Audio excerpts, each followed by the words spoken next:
Assalamualaikum warahmatullahi wabarakatuh. Alhamdulillah, teman-teman kelas 6 jumpa lagi dengan pembelajaran tematik video perdana. Sebelum kita mulai, mari kita berdoa terlebih dahulu. Bismillahirrahmanirrahim. Raditu billahi rabba wa bil islami dina wa bi muhammadin nabiyyan wa rasula. Rabbi zidni ilma warzuqni fahma.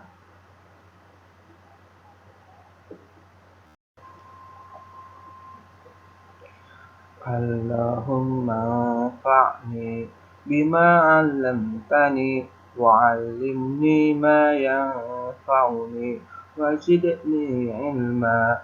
Amin. Nah, teman-teman, pada pembelajaran sebelumnya, yaitu di pembelajaran via Zoom, telah kita pelajari apa yang dimaksud dengan perkembangbiakan tanaman secara generatif. Sebelumnya, kita akan lihat dulu 3 tanaman berikut. Nah, tumbuhan sangat bermanfaat bagi kita, ya, termasuk juga untuk makhluk hidup yang lain, hewan. Nah, berupa atau fungsinya buat apa saja? Yang pertama adalah makanan. Perhatikan di sini ada tanaman pisang. Tentu saja kita ambil buah pisangnya. Nah, adapun dari bagian tumbuhan yang lain, misalkan daun pisang berguna untuk bungkus makanan, batang pisang untuk alat-alat kesenian, ya, ataupun hal yang lainnya. Yang kedua ada bambu. Bambu, Pak, apa yang bisa dimakan bambu? Ada tunas bambu, ya, yang disebut dengan rebung, bisa dimakan. Bambunya buat furnitur atau buat kebutuhan pembangunan rumah, dan biasanya kalau daunnya dimakan oleh hewan, ya. Kalau hewan jenis memakan bambu, hewan asli Cina itu panda. Yang ketiga ada tanaman cocor bebek. Kira-kira dari ketiga tanaman berikut persamaannya atau perbedaannya? Nanti kita lihat sama-sama.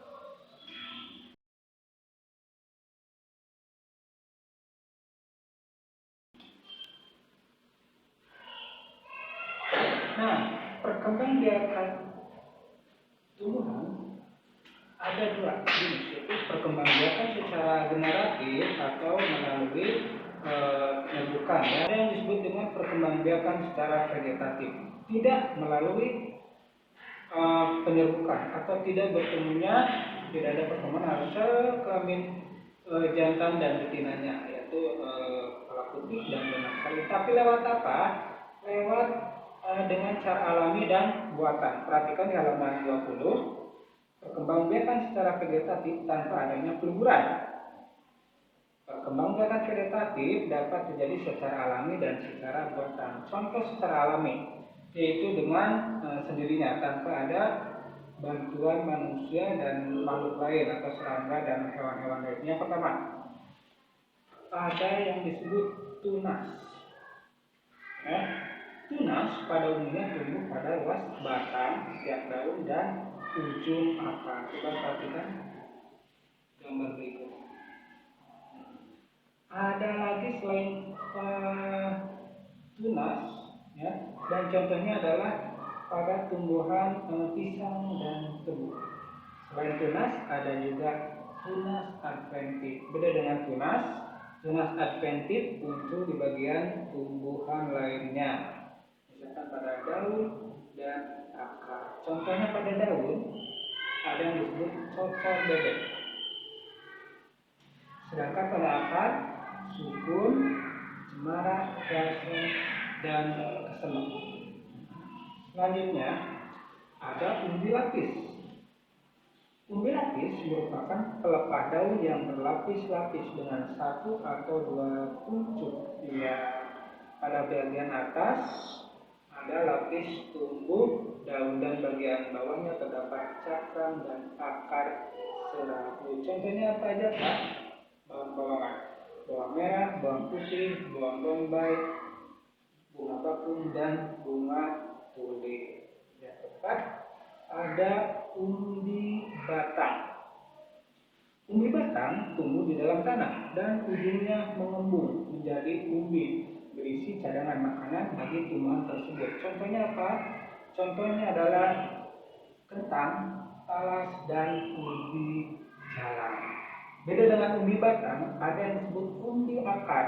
Kalau tadi batangnya, kalau sekarang akarnya yang besar dan berisi cadangan makanan pula. Apa contohnya Pak? Contohnya ada wortel, bengkuang, lobak, dan lain-lain. Perhatikan anak-anak ya.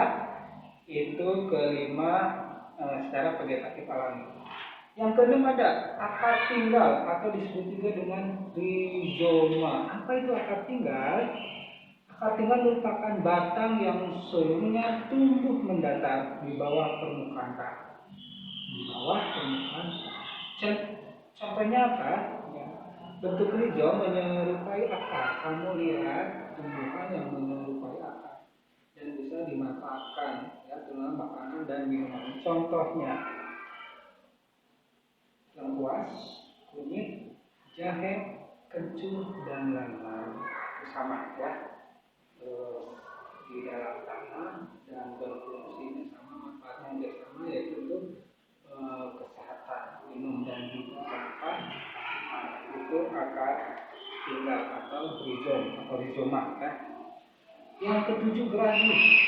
Ingat geragi, kamu ingatnya yang manis-manis, strawberry, asam ya, asam manis. Geragi adalah batang yang tumbuh merambat secara mendatar di permukaan. Bagian batang tersebut terdapat mata tunas di setiap ruas. Jika ruas menempel di tanah, maka akan membentuk akar dan tumbuh tunas baru menjadi individu baru. Contohnya, geragi adalah strawberry, arbai, dan rumput toki. Ya. Selanjutnya ada spora. Terakhir ya. Spora terdapat pada tumbuhan paku dan jamur. Ukuran spora sangat kecil. Contoh tanamannya untuk berkembang dengan spora, tumbuhan paku-pakuan seperti sukir, ini tanaman hias zaman dulu ya, pakis, dan paku tanduk. Itu 8 tanaman yang berkembang biak dengan cara vegetatif alami.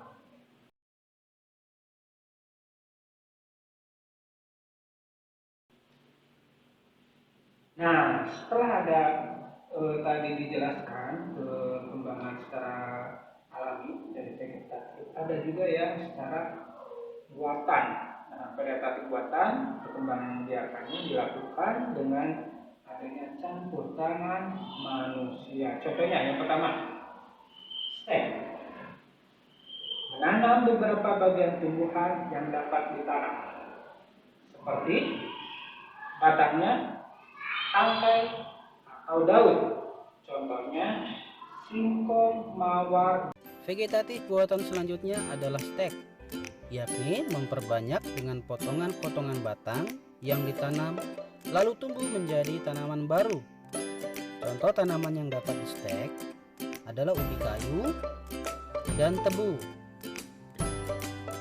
Jika ingin menyetek tanaman, langkah pertama kita akan memilih pohon lalu bersihkan dari ranting-rantingnya. Lalu potonglah beberapa ruas yang akan ditancapkan atau ditanam ke dalam tanah.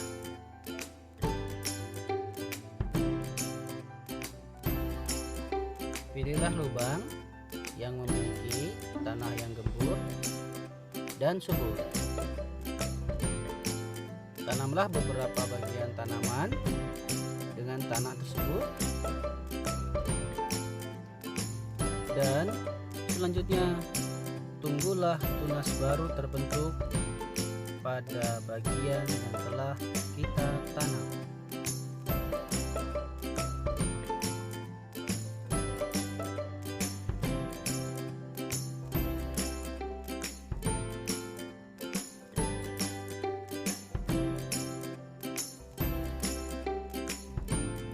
Langkah berikutnya dapat pula kita lakukan pada batang yang lain yang telah kita siapkan.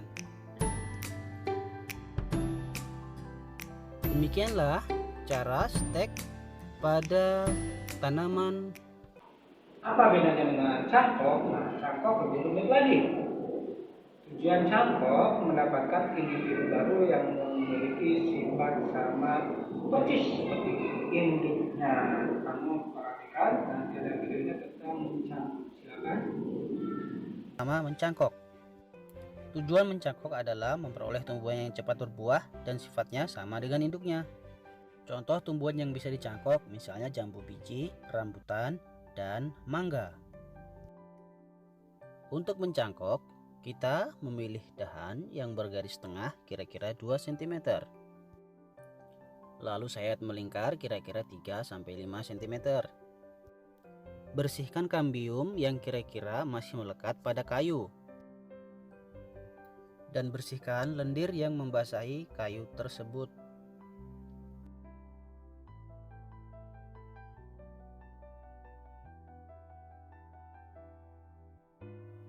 Langkah berikutnya, pilihlah tanah yang baik, yang gembur, dan yang telah dicampur dengan pupuk kandang.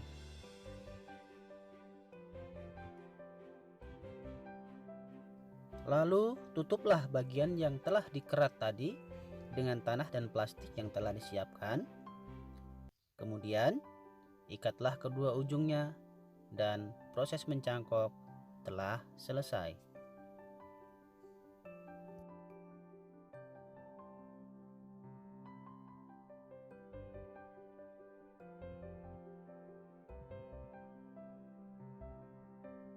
Nah, beda lagi dengan sambung. Cara menyambung adalah menggabungkan batang bawah dan batang atas dari tumbuhan yang sejenis untuk memperoleh sifat unggul dari dua tumbuhan tersebut. Contohnya tomat, ya, yang berakar kuat disambung dengan tomat yang berbuah manis. Jadi tomatnya kuat dan juga buahnya manis. Perhatikan contoh. Populasi tanaman. Vegetatif buatan selanjutnya adalah menyambung atau mengenten. Pada dasarnya sama dengan menempel, yakni menggabungkan dua tanaman yang bersifat beda. Tanaman yang bisa disambung misalnya sirsak dan jambu air. Nah, sekarang perhatikan contoh cara menyambung tanaman. Pilihlah tunas atas dan tunas bawah yang akan kita sambung. Lalu belah tunas bawah untuk tempat menyambung. Sayatlah tunas atas agar bisa masuk ke tempat yang sudah kita belah. Lalu sambungkan keduanya hingga menjadi rapat seperti yang terlihat. Kuatkan sambungan dan tutup menggunakan plastik secara merata. Setelah tersambung, jangan lupa memberikan tutup plastik pada tanaman atas untuk mengurangi penguapan. Buka tutup plastik jika sudah tumbuh tanaman yang... Ada lagi tempel atau populasi. Sedikit lebih juga ini penyatuan tumbuhan yang berbeda sifat dengan menempelkan mata tunas satu tumbuhan pada batang tumbuhan lainnya. Perkembangbiakan vegetatif buatan selanjutnya adalah menempel atau okulasi, yakni menggabungkan dua tumbuhan yang mempunyai sifat berbeda. Tanaman yang bisa ditempel misalnya jeruk dan kopi. Berikut ini adalah contoh menempel. Yang pertama adalah mengiris batang bawah atau membuat jendela okulasi.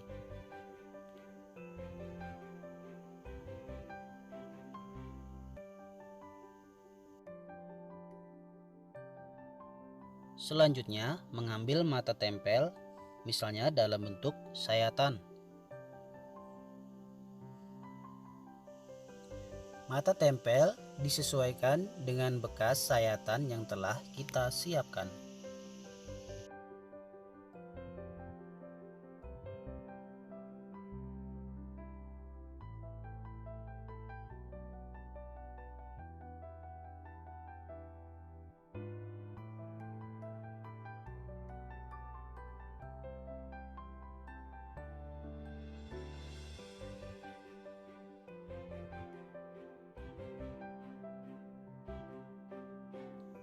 Langkah berikutnya adalah penempelan mata tunas. Lakukan dengan hati-hati agar jangan sampai merusak kambium yang ada. Bungkuslah dengan rapi dan biarkan kira-kira sampai 1 bulan. Dan kita menunggu mata tempel mengeluarkan tunas yang hidup.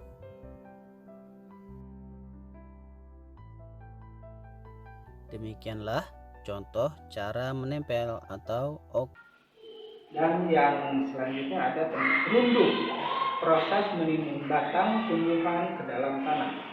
Contohnya stroberi, alamanda, anyelir, apel, dan lain-lain. baru. Vegetatif buatan selanjutnya adalah merunduk. Merunduk adalah membengkokkan bagian batang atau cabang ke bawah, kemudian dibenamkan ke dalam tanah. Contoh tanamannya misalnya anggur, stroberi, dan apel. Berikut ini contoh merunduk pada tanaman stroberi. Sediakan pot kecil untuk tanaman yang baru nanti.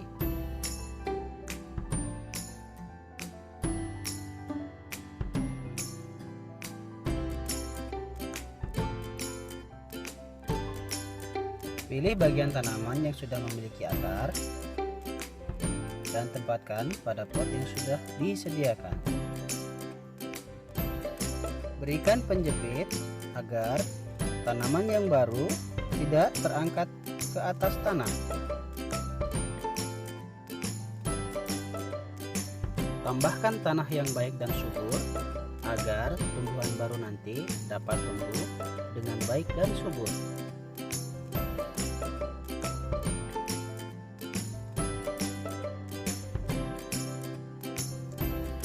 Jika tanaman yang ada di pot sudah hidup dengan subur, maka tumbuhan baru sudah dapat dipindahkan ke tempat yang baru.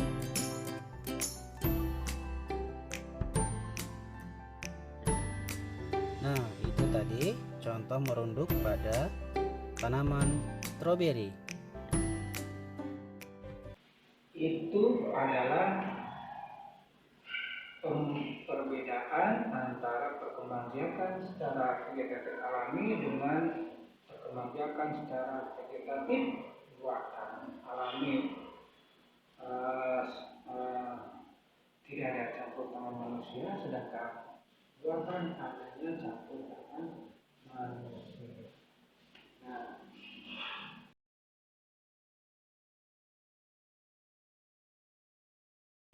masih tentang tumbuhan. Tadi kita belajar tentang apa itu akar tinggal atau rizoma dan contoh-contohnya. Buah, jahe, dan itu sebagai sebagai bumbu masak sama biasanya bumbu ya. Ada sebagai obat-obatan, jahe herbal. Nah, selain jahe, lengkuas, temulawak dan lain-lain, ada juga yang tanaman yang bernama cengkih. Nah, cengkih juga banyak manfaatnya, terutama untuk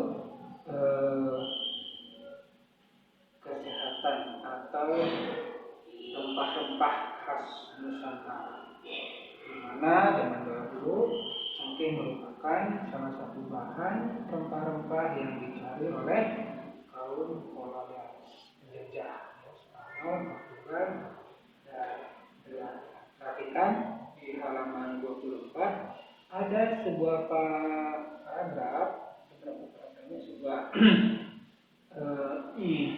contoh laporan atau paragraf tentang cengkih saya manfaat. Silakan kalian baca dulu dan nanti boleh latihan. Kemarin sudah belajar tentang mencari ide pokok. Kira-kira dari keempat paragraf tersebut boleh tulis di buku paket halaman ke-25, paragraf ke-1 jenis paragrafnya apa, atau ide pokoknya apa, dan paragraf kedua apa, dan seterusnya. Setelah itu boleh kalian kembali tulis kembali tulis kembali teks berdasarkan ide pokok dalam diagram.